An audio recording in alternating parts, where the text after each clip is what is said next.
I saw that you sat down with Mason Pline's college coach. Yeah. And I just retweeted that this morning. Clay Hendricks. In fact, that might be worth of a screen share. I really like Mason Pline quite a bit. I think he's a really good prospect, and I think the Niners got a nice little steal with Mason Pline. In fact, I am going to share the screen here so people can check this out. This is you sitting down with his college coach, correct? Furman's head, and this guy's Larry. You'd like this guy, Clay Hendricks. Furman's in South Carolina, but he was the offensive coordinator for 7 years and the O-line coach for 10 years at Air Force with Troy Calhoun. Wow. So like he knows what the Shanahans do, right? Because Troy came to Air Force from working for Mike Shanahan and with Kyle, for Gary Kubiak. So he's this guy. You don't find a lot of OCs that are O-line coaches, right? As you know. Yeah. That's a very unique combination. Maybe, I don't know, maybe that's less so at Arizona, at Air Force, but let me see. There we go. We get the volume up. Here's guy with the head coach for Furman. You said they're based where? Greenville, South Carolina. Greenville, South Carolina, the home of DJ Jones. All right, here it is. Pro scouts ask me sometimes, Coach, do you see the basketball come out? Well, I knew what they were asking. And I said, no, I is he soft? Is what they're asking. Is he soft? Yeah, essentially. And I said, but I think the thing about him, his best days are clearly ahead of him. I was excited to see where he's going. I think that's a great fit for him. And I really enjoyed watching them play. I just like to watch them play. And they do some pretty cool stuff. They run the ball. They use the tight ends, all those different things. I saw him say he thinks he needs to be a better route runner. I don't know. Do you agree with that? Well, yeah, I probably agree with that a little bit. He just hadn't played football that much. I think it's just the more he plays, the more he's doing just football. I don't think he's even close to maxing out what his abilities are. Very interesting stuff. And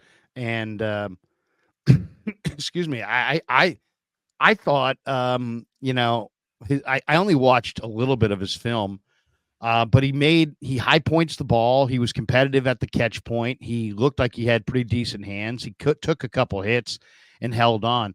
But what intrigued me was when I saw his basketball tape. I mean, it's one thing to say, well, he played basketball.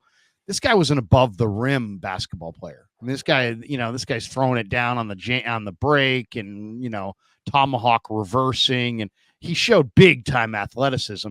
And then I started reading the story and I'm like, wait, this guy, the profile, he's like 10.5-inch hands, started as a basketball and baseball player at Ferris State. So obviously he's an all around athlete. The 6'8" size, obviously you can't coach. 10.5-inch hands. But then the fact that he was a mechanical engineering major, I mean, that just shows that, he's a really, really smart guy. And I think you need to be a really smart guy to play tight end in this offense. So I'm excited. To me, Pline might be the second most exciting tight end they have behind Kittle. They seem a little lean there, and it seems like a great opportunity for him. Yeah, I mean, he is, I would say, more dynamic for sure, right? We'll see. As you said, we'll get to rookie minicamp and see, but Cam Latu's hands, from what we saw last year, left to be very desired, unfortunately. I thought what he said at the end there was really, what he said at the end of that clip was really interesting, right? This is a guy who's played 3 years of football in college, but he had 4 catches in 2 years at Ferris State. So, and what was not in that clip, if you watch the full interview, Hendrick says, they don't use tight ends there. He goes, I could be wrong, but I'm pretty sure Mason was his own position coach at Ferris State. Wow. So he had no coach. Even. Yeah. And there's probably, for all we know, I mean, maybe that means he was the only tight end on the roster. I don't know. But so I just, that's interesting, right? The level of upside there. And I'm with you. When you watch him, you see really good movement. He moves really well and he catches the ball. Like he knows his body. You and I went to the local pro day, which whatever. But I think when you watch tight ends in person, especially, you can tell pretty quickly, like who moves with fluidity and who doesn't. Who kind of knows where their feet are, where their hands are. There's just a lot going on, especially in the middle of the field. And these are big people. There's, you think about like your traditional big man before basketball, big men started to move out, dribble, shoot threes. These were guys that had to be a little more deliberate because their feet and their hands are like 7.5 feet apart. Like there's just a lot going on, right? And so they didn't always have good feel. Like this guy just has good kind of awareness of his own body, I think, when you watch him. And that stands out. And he's tough, right? Like he's not afraid. The basketball does not come out in him, which I thought was a telling comment.